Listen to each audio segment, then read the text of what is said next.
Good morning all of you. GRB के online platform पर आप सभी का स्वागत है। आज हम पढ़ेंगे मिडवाइफरी के बारे में। सबसे पहले ये कि मिडवाइफरी होता क्या है। तो मिडवाइफरी जो होता है वो क्या होता है कि उसमें मिड का मतलब होता है मिलजुल कर।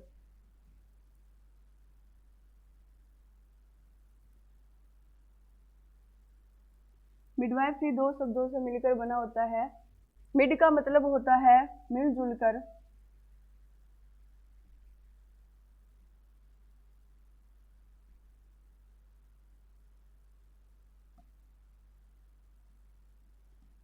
मिड का मतलब होता है मिलजुल कर, और वाइफ का मतलब होता है एक महिला।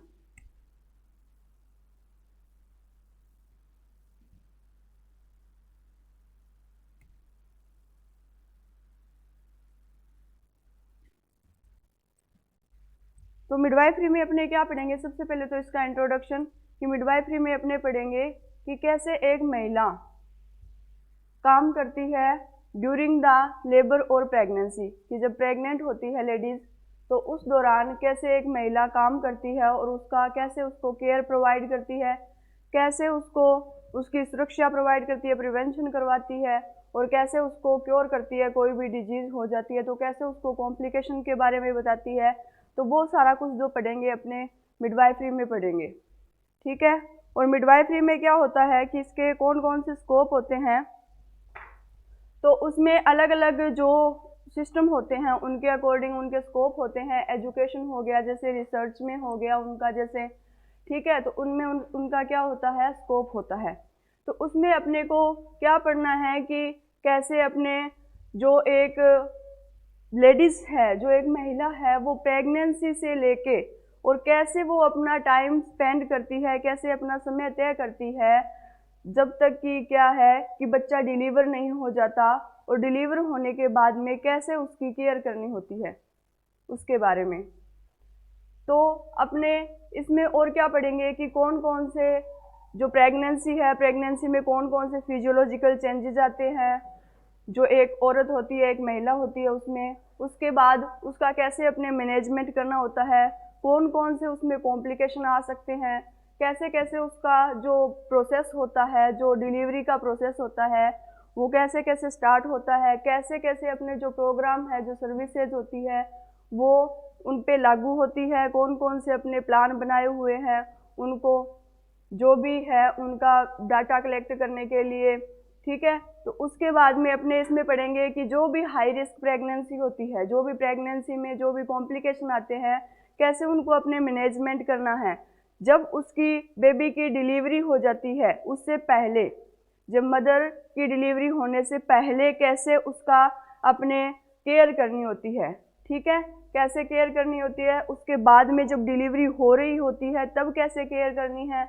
उसके बाद में कि जब अपने डिलीवरी हो चुकी है तो उस दौरान पोस्टपार्टम पीरियड में अपने कैसे मदर की केयर करनी है और कैसे ही न्यूबॉर्न बेबी की केयर करनी है, वो अपने इसमें देखा जाता है। या फिर इसमें कोई भी प्रॉब्लम क्रिएट होती है, कोई भी रोग होता है, कोई डिजीज कंडीशन क्रिएट होती है तो कैसे उसको कंट्रोल करना है अपने। तो ये सारा कुछ जो होगा वो अपने पढ़ेंगे मिडवाइफरी में। जो मिडवाइफरी होती है वो क्या होती है कि दो शब्दों से मिलकर बनी होती है।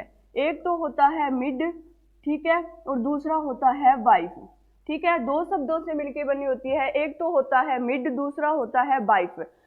क्या बन गया, मिडवाइफ।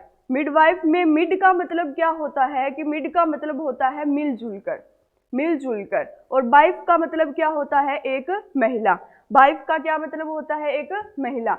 तो मतलब क्या हुआ कि मिलजुल कर महिलाएं जो क्या है अपनी जो भी हेल्प होती है, जो भी सहायता प्रदान करती है, उस महिला को क्या कहते हैं, मिडवाइफ कहते हैं, ठीक है। और सहायता कब ये देती है, जब क्या है कि एक लेडीज प्रेग्नेंट है तब, ठीक है, उसके लेबर में उस सहायता कब देती है, जब वो लेडीज क्या है, प्रेग्नेंट है, या फिर क्या है कि उसका लेबर जो प्रोसेस है वो स्टार्ट हो गया है।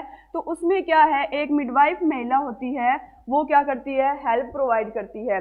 और साथ साथ ही क्या करती है, मिडवाइफ क्या करती है, जो भी न्यूबॉर्न बेबी है, जो भी बच्चा जिसने जन्म लिया है उसकी क्या करती है, देखभाल प्रदान करती है, देखभाल करती है, और क्या करती है, उसको किस किस चीज़ में हेल्प करती है, तो उसको ब्रेस्ट फीडिंग, क्योंकि न्यूली फर्स्ट बार जब क्या है डिलीवरी हुई है मदर की, तो उसको नहीं पता कि कैसे उसको ब्रेस्ट फीडिंग देनी है, कितने टाइम में उसको ब्रेस्ट फीडिंग प्रोवाइड करनी है बच्चे को, कौन सा एक टेक्निक्स होती है, कौन सा तरीका होता है सही उसको ब्रेस्ट फीडिंग देने का। तो जो मिडवाइफ्स होती है वो क्या करती है, हेल्प करती है उस जो लेडीज़ होती है उसकी, कि कैसे आपको उसको ब्रेस्ट फीडिंग देनी है, कैसे आपको उसको ब्रेस्ट फीडिंग सही तरीके से उसको प्रोवाइड करनी है उस छोटे से बच्चे को। तो उसमें क्या होता है कि ये क्या करती है, ब्रेस्ट फीडिंग में भी हेल्प करती है, और साथ में क्या करती है, उसकी जो प्राइमरी केयर होती है तो उसमें भी वो हेल्प करती है। और साथ में जितने भी, जब प्रेग्नेंट लेडी क्या होती है कि जब स्टार्टिंग से वो प्रेग्नेंट होती है तब से लेके जब तक क्या होता है उसकी डिलीवरी नहीं हो जाती बच्चे की, तब तक क्या है कि जो गायनेकोलॉजिस्ट टेस्ट होते हैं, जैसे टाइम टाइम पर हीमोग्लोबिन का चेक करवाना, ठीक है, जो टेबलेट वगैरह दे रहे हैं हमें वो प्रॉपर तरीके से वो ले रही है, आयरन की, कैल्शियम की जो भी टेबलेट है वो ले रही है या नहीं ले रही है, जितने भी क्या होते हैं कि एंटीनेटल जो भी चेकअप वगैरह होते हैं तो उसमें भी क्या है हेल्प करती है कौन, एक मिडवाइफरी। और साथ में क्या करती है ये, और साथ में क्या करती है, फैमिली प्लानिंग में हेल्प करती है। किस में हेल्प करती है, फैमिली प्लानिंग में ये क्या करती है, हेल्प करती है मिडवाइफरी। ठीक है, किस में करती है, फैमिली प्लानिंग में क्या करती है, ये हेल्प प्रोवाइड करती है। फैमिली प्लानिंग का मतलब क्या होता है, फैमिली प्लानिंग का मतलब ये होता है कि कैसे आप डिलीवरी के बाद में जो लेडीज़ है उसको कैसे अपनी खुद की केयर करनी है। फैमिली प्लानिंग मतलब कि परिवार नियोजन तरीके कौन कौन से होते हैं, उनको कैसे कैसे उसको फॉलो करने हैं, कैसे कैसे उसको अपनाने हैं वो देखने हैं।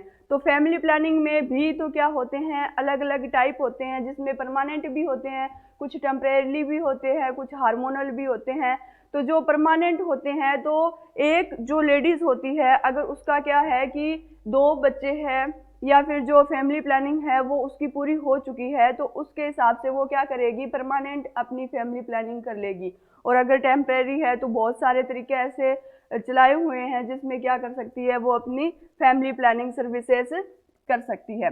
उसके बाद में होता है कि मिडवाइफरी है, जो जरूरी नहीं है एक महिला ही हो, ये भी हो सकता है कि वो एक क्या हो, पुरुष भी हो सकता है। जरूरी नहीं कि मिडवाइफरी का काम सिर्फ और सिर्फ एक फीमेल ही करे, बट एक पुरुष भी कर सकता है। पर क्या होता है कि ज़्यादा चांसेस होते हैं कि जो मिडवाइफरी होती है वो एक फीमेल होती है। ठीक है, उसके बाद में आता है कि जब क्या होता है, प्रेग्नेंट होती है, तो ड्यूरिंग द प्रेगनेंसी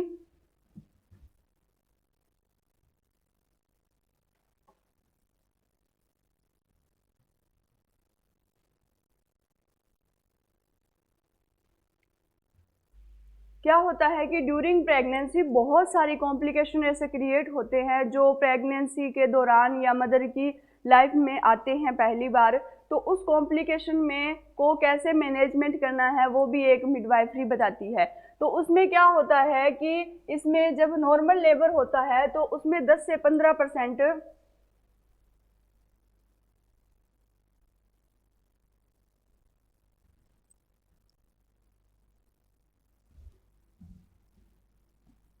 10 से 15% मामले ऐसे होते हैं जिनमें क्या होती हैं, कॉम्प्लिकेशंस क्रिएट होते हैं।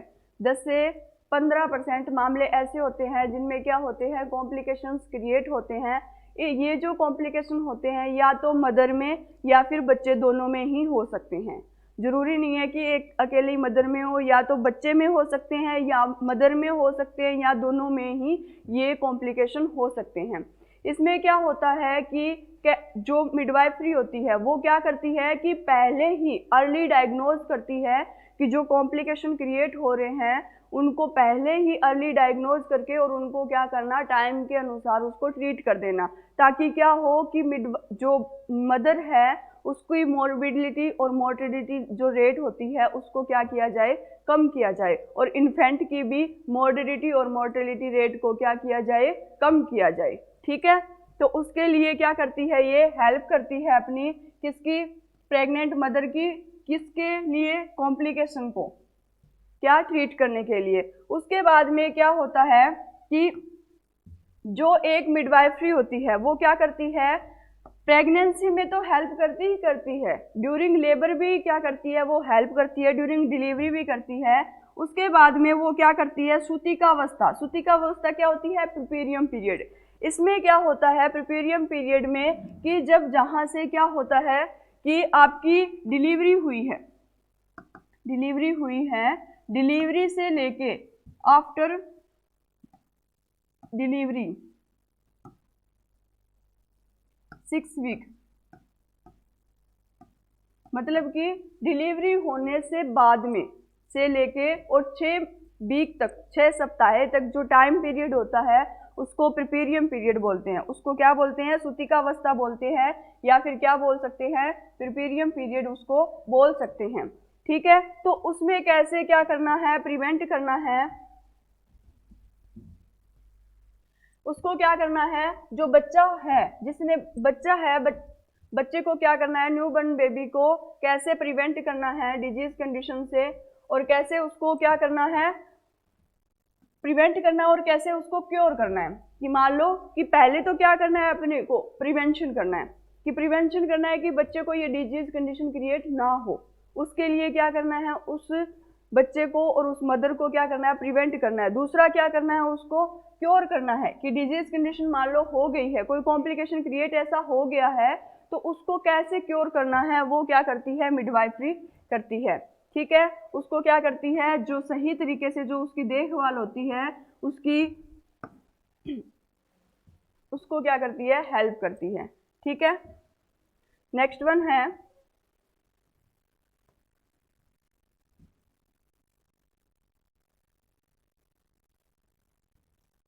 उसके बाद में आता है क्या,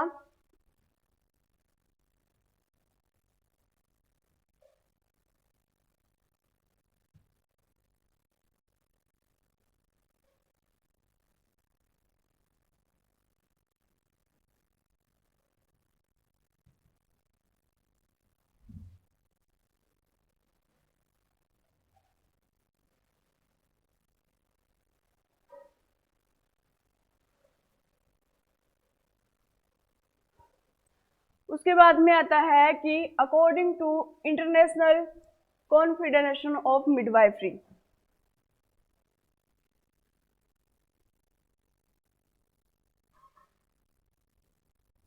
उसके बाद में आता है कि मिडवाइफरी है, उसकी परिभाषा क्या है, उसका डेफिनेशन क्या है। तो ये किसने दी थी, इंटरनेशनल कॉन्फेडरेशन ऑफ मिडवाइफरी के अनुसार, कि कौन सी परिभाषा है। तो इसमें क्या लिखा गया है कि मिडवाइफरी एक ऐसी महिला होती है जो क्या करती है, उसी देश में वो क्या करती है, निवास करती है, और साथ में क्या करती है, वो जो उसको प्रिस्क्राइब कोर्स होता है, जो भी उसका कोर्स होता है, एक क्या होती है, एक रजिस्टर्ड नर्स होती है, वो क्या होती है, जो अपनी आईएनसी के अकॉर्डिंग, आईएनसी के अकॉर्डिंग वो क्या होती है, एक रजिस्टर्ड होती है, जो भी कोर्स होता है उसके लिए। ठीक है। मिडवाइफरी के लिए जो भी कोर्स होता है वो क्या होता है, उसने कंप्लीट किया होता है, कंप्लीटली क्या किया होता है, पास आउट किया होता है, उसको क्या बोलते हैं, अपने एक मिडवाइफरी बोलते हैं। और साथ में उसने क्या किया होता है कि वो एक रजिस्टर्ड होती है। ठीक है। आईएनसी के अकॉर्डिंग। तो वह क्या करती है, प्रेगनेंसी, लेबर और सूतिकावस्था के दौरान महिला को जो भी क्या होती है, गाइडेंस होती है, वो उसको क्या करती है, प्रोवाइड करती है। ठीक है। क्या करती है, वो जब भी प्रेग्नेंट जो लेडीज है वो प्रेग्नेंट होती है, कैसे प्रेगनेंसी को उसको मेंटेन करना है, कैसे उसका लेबर होगा, कैसे प्रिपेरियम पीरियड होगा, मतलब जो कि सूतिकावस्था होती है उसमें कैसे कैसे उसको केयर करनी है, वो सारा कुछ होता है। उसकी जो गाइडेंस होती है वो कौन प्रोवाइड करती है, तो वो एक मिडवाइफरी क्या है, प्रोवाइड करती है। दूसरा होता है कि इसके अलावा क्या क्या होता है कि जो गाइडेंस और केयर देती है, जो एडवाइस देती है, उसके अलावा क्या होता है कि जो न्यू बॉर्न बेबी होता है, ठीक है, न्यू बॉर्न बेबी की क्या है, कैसे उसकी देखभाल करनी होती है, कैसे उसको केयर प्रोवाइड करती है, कैसे जो जो भी क्या होती है एबनॉर्मल कंडीशंस होती है, जो असामान्य स्थितियां होती है, उनकी कैसे वो क्या करेगी, पहचान करेगी। ठीक है, कि मान लो कि कोई बच्चा है, बच्चे को क्या हो रहा है, इन्फेक्शन क्रिएट हो रहा है, तो कैसे उसको पता चलेगा, जब वो क्या होगी कि एक रजिस्टर्ड नर्स होगी, उसने पढ़ा होगा उसके बारे में, पूरा जो सिलेबस होता है वो उसने कंप्लीट किया होगा, पास किया होगा, तो उसको पता होगा कि ये जो साइन सिम्टम होते हैं वो क्या होते हैं, एबनॉर्मल होते हैं बेबी के लिए, और ये जो साइन होते हैं वो क्या होते हैं, नॉर्मल होते हैं बेबी के लिए। तो वो क्या कर सकती है कि जल्दी से उस चीज़ को पहचान सकती है कि कैसे उसको क्या करना है, उस चीज़ के लिए उसको जब भी एबनॉर्मल कंडीशन उसको क्रिएट होते दिखे तो उस जो सिचुएशन है उससे बच्चे को क्या करे, हटाए, कि मतलब जल्दी से उसको डायग्नोज करके और जल्दी से उसको क्या है, जो ट्रीटमेंट होता है, जो केयर होती है, वो उसको क्या कर सके, प्रोवाइड कर सके। ठीक है, तो उसमें क्या करती है, ये हेल्प करती है। उसके बाद में जो मिडवाइफरी होती है वो क्या करती है, मिडवाइफरी जो हेल्थ एजुकेशन होती है और जो काउंसिल होती है उसमें भी क्या करती है, हेल्प प्रोवाइड करती है।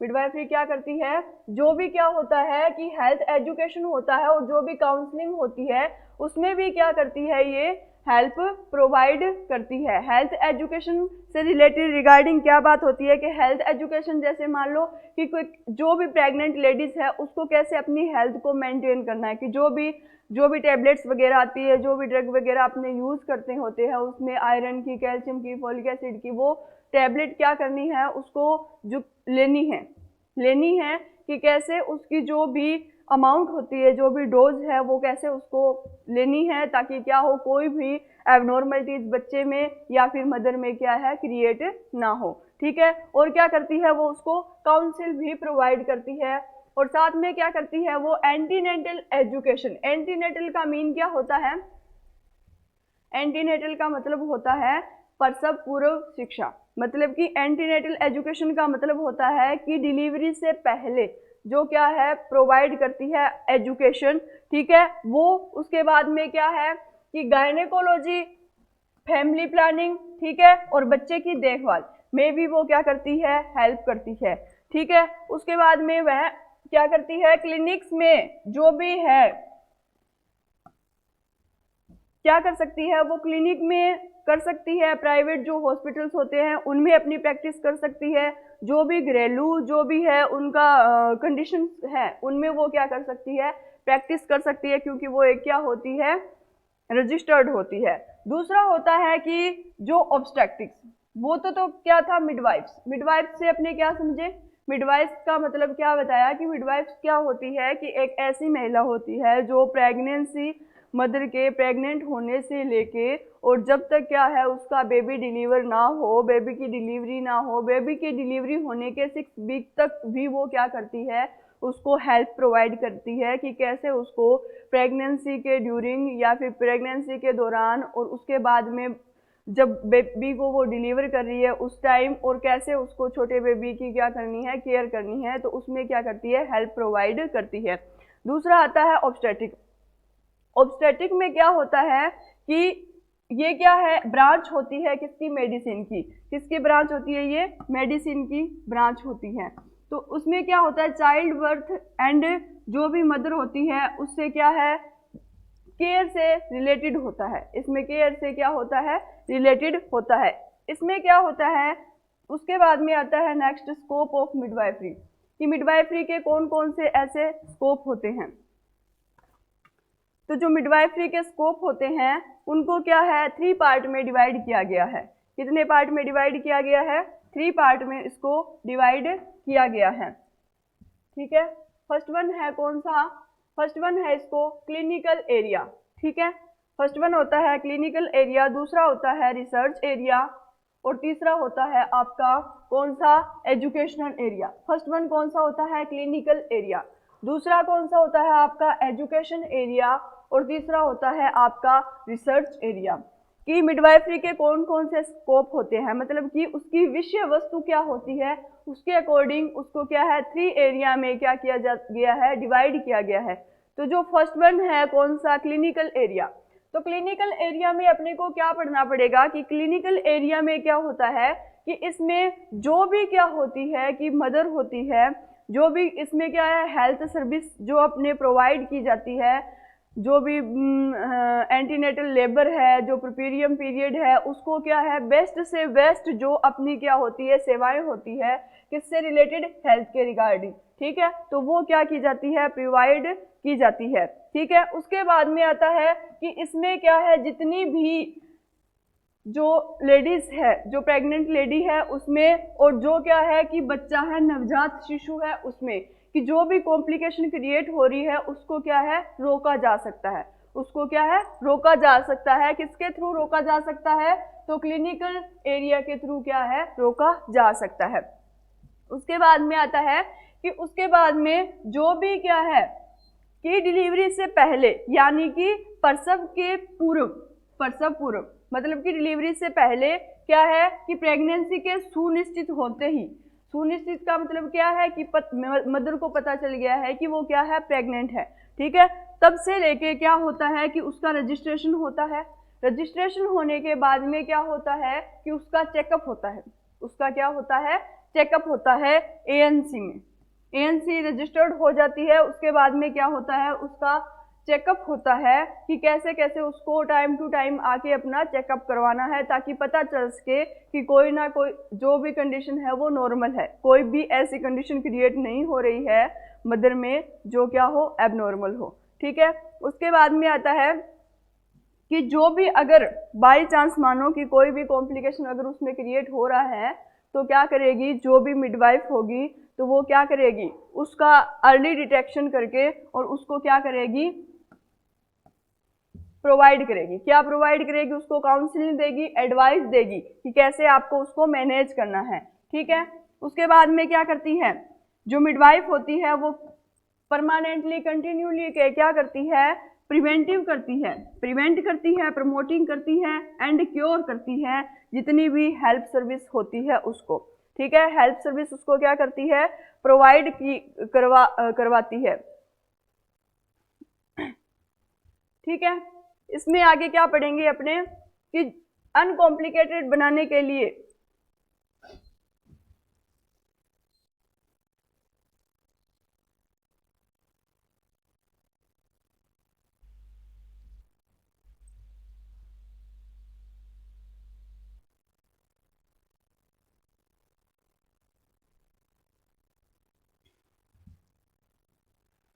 उसके बाद में क्या होता है कि जब भी क्या हो कि कोई भी जो भी मदर है, मदर की क्या है, जो भी कॉम्प्लिकेशन क्रिएट हो रहे हैं उसको कैसे क्योर किया जाता है, उसकी जो लेबर की प्रोसेस होती है उसको कैसे इजी बनाया जाए, अनकॉम्प्लिकेटेड, ठीक है, बनाने की आवश्यक देखभाल प्रदान की जाती है। उसके बाद में आता है प्रीपेरियम। तो प्रीपेरियम के दौरान क्या किया जाता है कि जो उसका हेल्थ स्टेटस होता है और कॉम्प्लिकेशन को रोकने के लिए जो मिडवाइफरी होती है वो क्या करती है, उसको हेल्प प्रोवाइड करती है।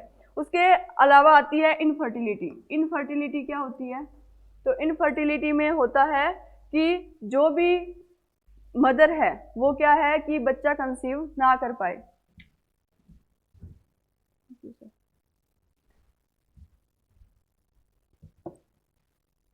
कि जो भी मदर है वो क्या करे, बच्चा कंसीव ना कर पाए। तो इनफर्टिलिटी के कारणों यानी कि कोज का पता लगाती है कि किस कारण से क्या है कि मदर है वो क्या नहीं हो पा रही, मदर है वो क्या है कि बच्चे को कंसीव किस कारण से नहीं कर पा रही है। तो उसमें वो देखती है कि उसकी एडवांस हो गई है, एज हो गई है मदर की, उस वजह से कोई और जैसे कॉम्प्लिकेशन है, प्रॉब्लम क्रिएट हो रही है, कोई ओवरी में, कोई यूट्रस में मदर के, तो उस कारण से क्या है कि जो मदर है वो क्या नहीं कर पा रही है, बच्चे को कंसीव नहीं कर पा रही है। तो उसके जो भी कोज होता है उसका पता लगाती है और पता लगाने के बाद में क्या करती है कि उसका परमानेंट ट्रीटमेंट करती है, उसका जो भी उसके लिए जो भी उचित होगा वो उपचार करती है, ट्रीटमेंट करती है, ठीक है, ताकि क्या है कि वो जो लेडीज है वो भी क्या कर सके, बेबी को कंसीव कर सके, मतलब कि बेबी को वो क्या कर सके, कंसीव कर सके। उसके बाद में आता है दूसरा एजुकेशनल एरिया। फर्स्ट वन तो कौन सा था, क्लिनिकल एरिया। तो क्लिनिकल एरिया में अपने क्या पढ़ा था क्लिनिकल एरिया में पढ़ा था कि कैसे कैसे मिडवाइफरी हेल्प करती है, जो भी सर्विसेज है वो उसको प्रोवाइड करने की पूरी कोशिश करती है अपनी, कैसे कैसे वो भी जितनी भी कॉम्प्लिकेशन आ रही है उसको अर्ली डायग्नोज करके कैसे उसको ट्रीट करती है, कैसे वो प्रेगनेंसी को मेंटेन करने की उसको एडवाइस देती है, और साथ में क्या करती है वो ईजी बनाती है उसकी लेबर को, और उसके बाद में जो प्रिपेरियम है उसमें कैसे बच्चे की केयर करनी है, कैसे उसमें अर्ली डायग्नोज करनी है कि कैसे हो रहा है। ठीक है, उसके बाद में दूसरा आ रहा है आपका एजुकेशनल एरिया। तो एजुकेशन एरिया में क्या होता है,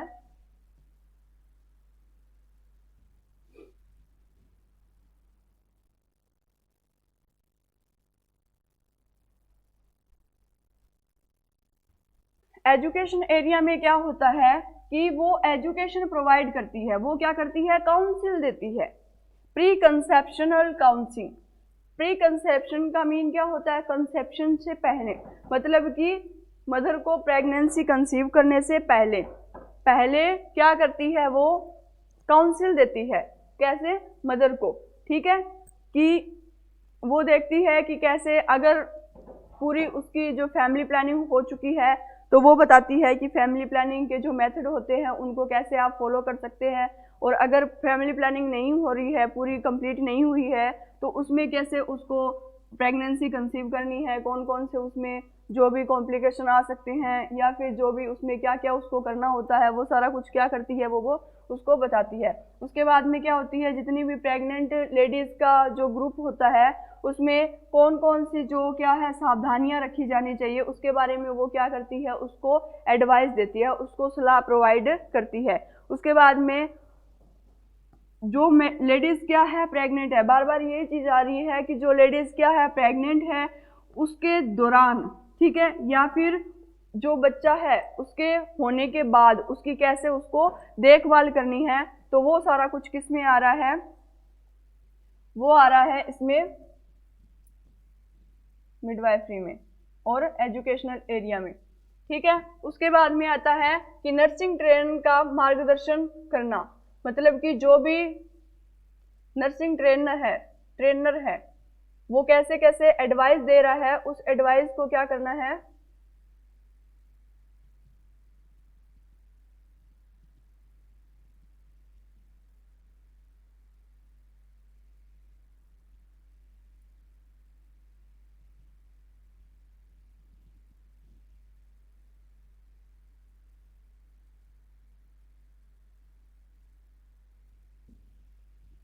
कि जो भी नर्सिंग ट्रेनर्स होते हैं, ठीक है, जिन्होंने क्या कर रखा है, रजिस्टर्ड करवा रखा है, एक रजिस्टर्ड नर्स है, वो कैसे कैसे ट्रेनिंग दे रहे हैं, कैसे कैसे एडवाइस दे रहे हैं, उस चीज़ को फॉलो करना। ठीक है, किसमें आता है, किसमें आता है, ये एजुकेशनल एरिया में आता है। उसके बाद में आ रहा है कि जो भी दाई है, ठीक है, दाई है, एएनएम है, एलएसबी है, और स्टैटिक नर्सिंग सेवाएं प्रदान कर रही है, उनको क्या है, नॉलेज लेवल और स्किल की वृद्धि करने के लिए आवश्यक दिशा निर्देश देता है। एजुकेशनल एरिया क्या करता है कि जो भी वहाँ पे दाइज होती है, जैसे कि बुजुर्ग महिला होती है, एक ट्रेंड दाई होती है, जैसे पहले पुराने ज़माने में तो जो क्या होती है, एक दाई होती है, एक एएनएम होती है, एलएचबी होती है, या फिर ऑब्स्टेटिक नर्सिंग जो सेवाएं प्रदान कर रहे हैं, वो उनको क्या है, उनके नॉलेज लेवल को, उनकी स्किल को क्या क्या क्या है, कैसे वो इम्प्रूव कर सकते हैं। उसके बाद में आता है रिसर्च एरिया।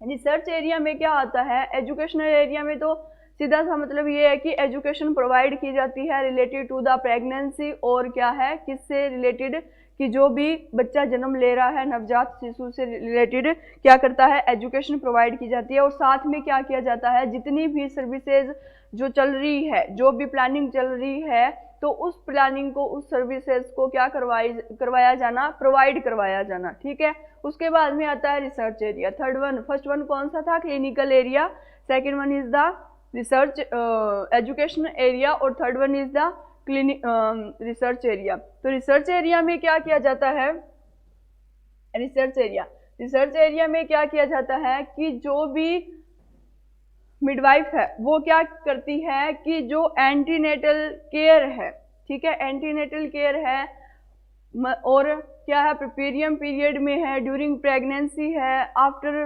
डिलीवरी है, जितनी भी केयर है, उसको इम्प्रूव करने के लिए अलग अलग जगहों पे क्या की जाती है, रिसर्च की जाती है कि कैसे अपने इस चीज़ को इम्प्रूव कर सकते हैं। जो है सर्विसेज वो तो है, उसके अलावा अपने कैसे उसको क्या कर सकते हैं, इम्प्रूव कर सकते हैं। तो उसके लिए क्या है, रिसर्च एरिया होता है। इसमें क्या होता है कि एंटीनेटल पीरियड में, प्रीपेरियम पीरियड में, नियोनेटल में क्या कर सकते हैं कि उसकी जो भी देखभाल कर रहे हैं, अपनी जो भी उसको केयर प्रोवाइड कर रहे हैं, उस केयर को कैसे अपने इम्प्रूव किया जाता है। तो वो क्या है अपने